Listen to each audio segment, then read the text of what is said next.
Un labour réussi nécessite une préparation correcte du tracteur et de la charrue. Dans les prochaines minutes, nous vous donnerons des instructions simples et pratiques pour un labour parfait avec votre charrue réversible Kverneland. Dans la première partie, vous verrez les réglages devant être opérés sur le tracteur. La seconde partie montre les réglages simples et efficaces à apporter à la charrue avant le labour. La troisième partie se concentre sur les derniers réglages pendant le travail. Ces instructions seront illustrées avec les charrues Kverneland 150S Varilarge et PW. La dernière partie indique les ajustements à apporter au Pacomat. Dans un premier temps, pour un travail efficace, des réglages sur le tracteur sont nécessaires. Pour l'utilisation d'une charrue réversible, les réglages sur le tracteur doivent être symétriques.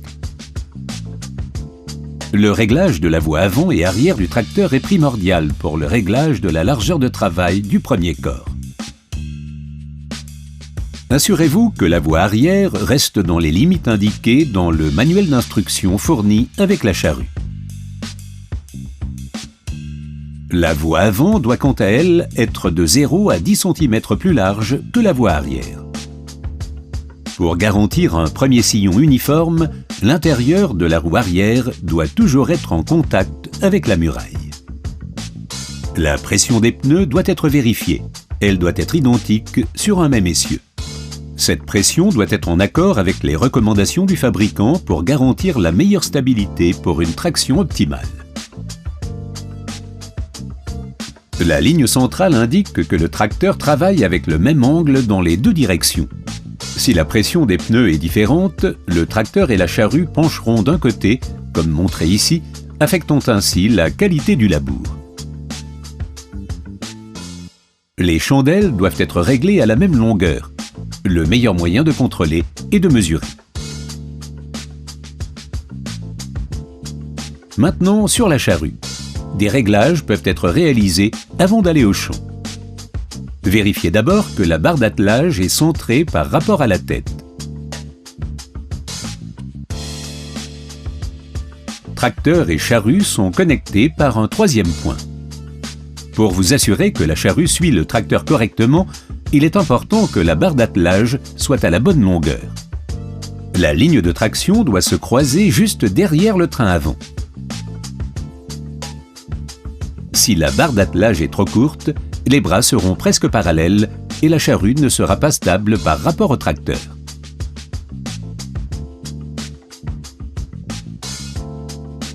Maintenant, la charrue peut être attelée.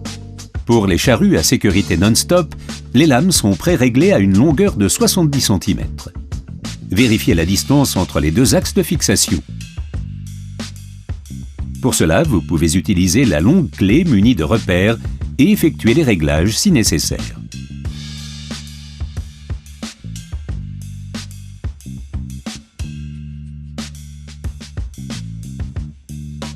Pour réussir un labour de qualité, les rasettes doivent être réglées correctement.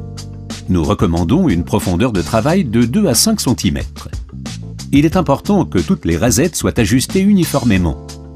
Les repères sur le bras de rasette facilitent ce réglage.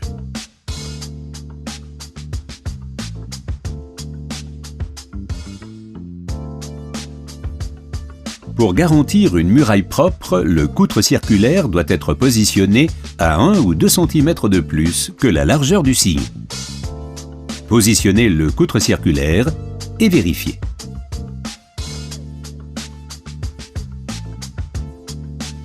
Selon les conditions, la profondeur maximale de travail devrait être de 4 à 10 cm. La règle d'or, le coutre circulaire doit travailler à la moitié de la profondeur de travail.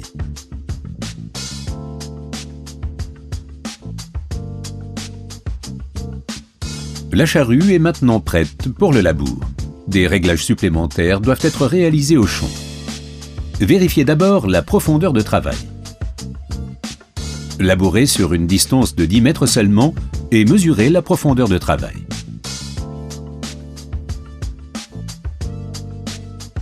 Si la profondeur doit être modifiée, relevez la charrue dans le champ. Ajustez la profondeur de travail à l'aide des butées de la roue de contrôle. Assurez-vous qu'elles soient identiques des deux côtés. Labourez quelques mètres et vérifiez que l'avant et l'arrière de la charrue travaillent à la même profondeur. Placez-vous à côté de la charrue. La poutre doit être parallèle au sol. Si le troisième point est trop court, le premier corps travaillera trop profondément. Si le troisième point est trop long, le premier sillon ne sera pas assez profond. Avec des réglages corrects, comme indiqué, tous les corps travaillent à la même profondeur. Le troisième point doit toujours être positionné plus bas sur le tracteur que sur la charrue. Pour s'assurer que la charrue travaille correctement, nous recommandons d'utiliser le trou oblong sur la tête d'attelage. L'axe de troisième point doit être au centre de ce trou lorsque la charrue se travaille à plat.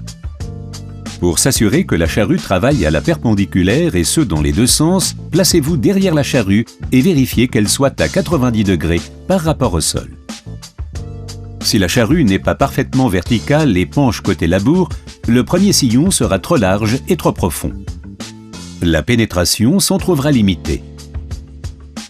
Si la charrue penche côté surface non travaillée, le premier sillon sera trop étroit. Dans les deux cas, les sillons seront irréguliers. Avec des réglages corrects, tous les corps travailleront à la même profondeur. Ce réglage de l'aplomb se fait à l'aide de deux butées, une de chaque côté.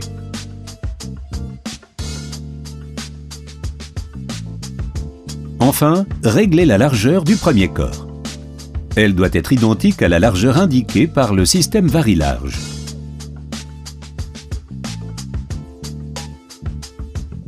Pour vérifier que l'indicateur du vari-large est juste, mesurez la distance entre la pointe et le contreceps du corps suivant. Le premier corps devra être ajusté à la même largeur.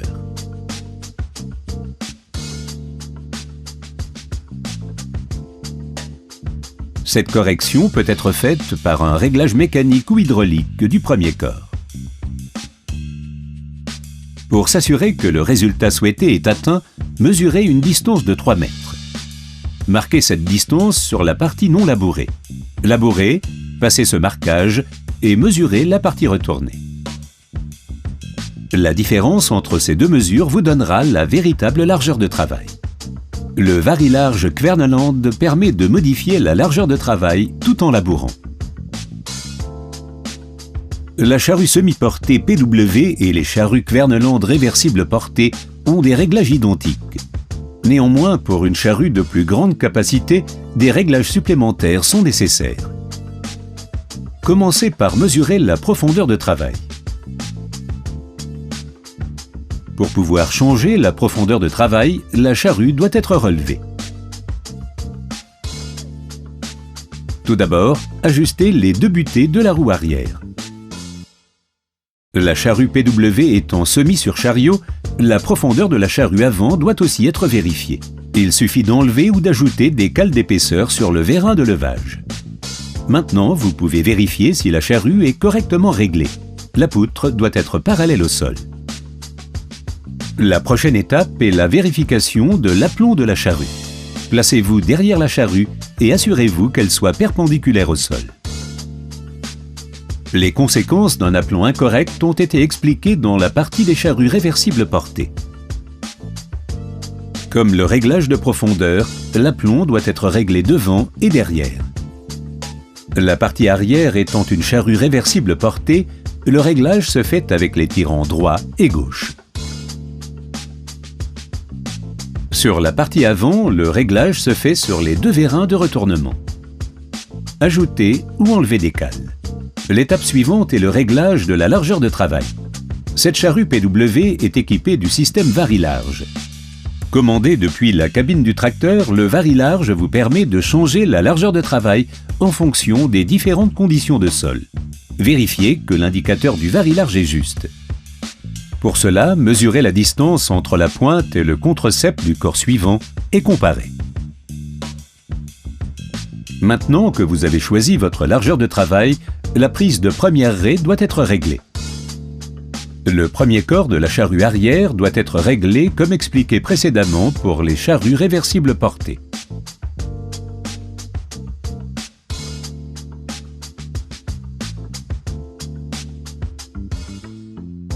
Les manœuvres en bout de champ sont contrôlées par le système ATS Automatic Turning Sequence.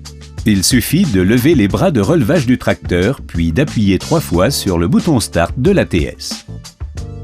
La première pression relève les roues du chariot, retourne la partie avant de la charrue de moitié, puis retourne la partie arrière totalement.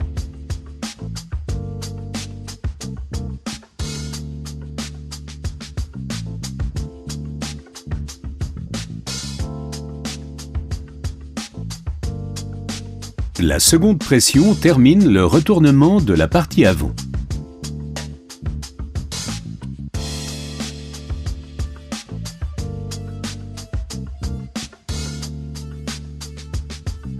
La troisième pression allonge le troisième point de la partie arrière.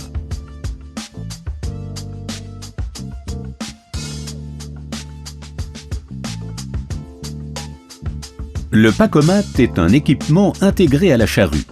En utilisant ce système, le sol sera automatiquement rappuyé et laissera un lit de semences optimal. Il peut être utilisé dans toutes conditions de sol et ne nécessite aucune puissance supplémentaire. Pour un résultat parfait, quelques réglages sont nécessaires. Avant de labourer, le bras doit être centré par rapport au châssis de la charrue. Au travail, il est important que le Pacomat travaille parallèlement à la charrue. Dans le cas contraire, l'angle du rouleau Pacomat peut être réglé en utilisant le tirant situé sur le bras du Pacomat.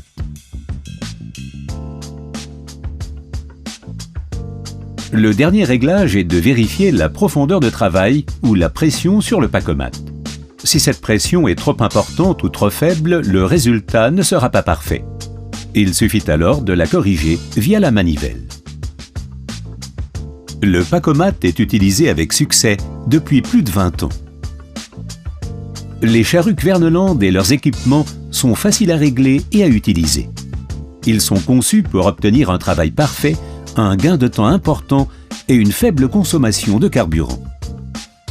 Les charrues Kverneland sont reconnues dans le monde entier pour leur performance inégalée, leur qualité et leur longévité.